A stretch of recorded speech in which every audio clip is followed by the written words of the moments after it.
왜곡된 한국 고대사 속에 감추어진 진실, 정치와 역사 2-2편.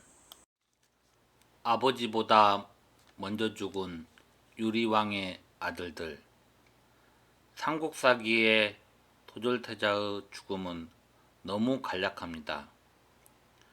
동부에서 혹은 고구려에서, 질병으로 혹은 사고로, 장례에 관한 이야기, 장지에 관한 이야기가 전혀 없습니다.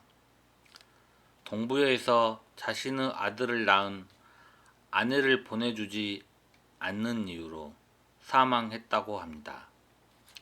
타당할까요? 이 일로 외삼촌 비류가 마음에 상처를 입었는지 사망합니다.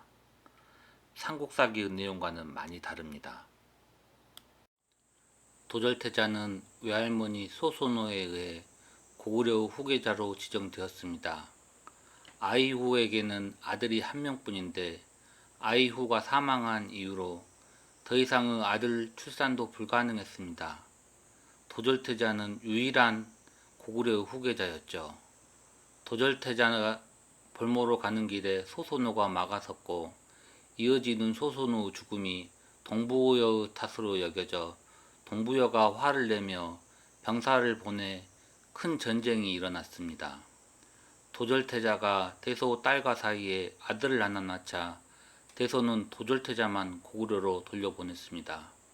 볼모를 바꾼 것인데 도절태자의 아들로 볼모가 바뀐 것인데 주몽과 유리의 고사와 같은 것입니다. 도절이 이때 사망했다면 동부여는 도절의 아들과 그 어머니인 대소 딸을 고구려로 보내야 했지만 그러하지 아니했죠. 그리고 도절태자 부부와 아들은 역사 속에서 사라졌습니다. 도절태자 이후로 해명이 태자에 오른 것은 순전히 진공주를 아내로 삼았기 때문입니다. 이보다 이전에 협부와 작태자를 남한 훗날에 신라로 보냈지만 도절태자가 돌아오지 않았기 때문에 부득이하게 해명을 태자로 세운 것입니다. 태자 자리를 더 이상 비울 수 없었기에 국내성으로 천도를 함과 동시에 진공주를 동궁비로 세워 졸본의 백성을 위로하고자 한 것입니다.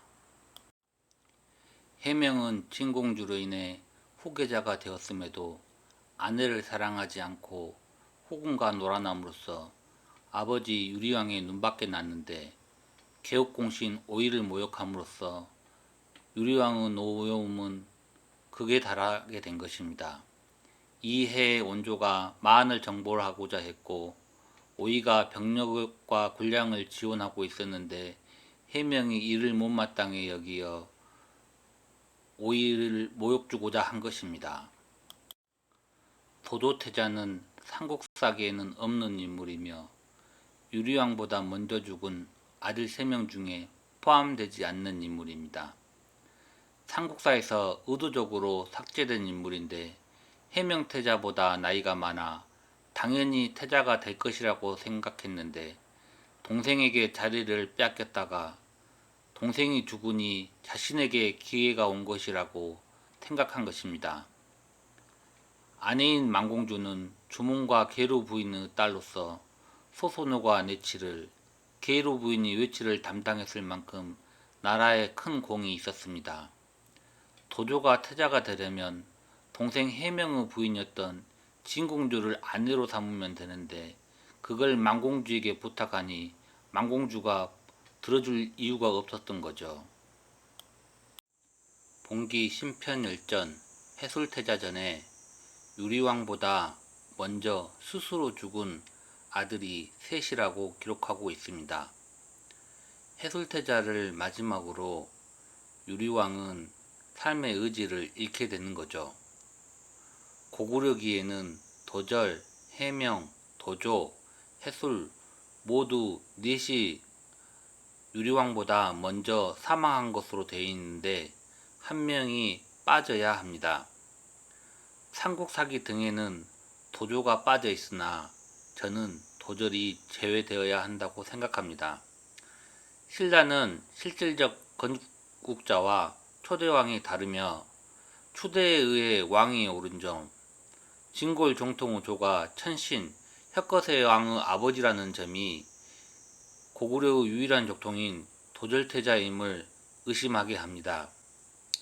신라의 건국 시기에 도절을 넣으면 가야와의 관계, 외하의 관계도 자연스럽게 설명이 됩니다.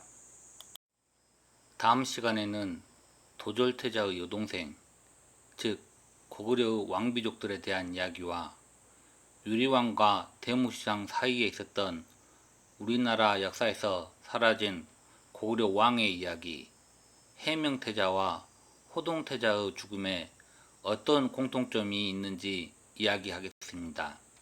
시청해 주셔서 감사합니다.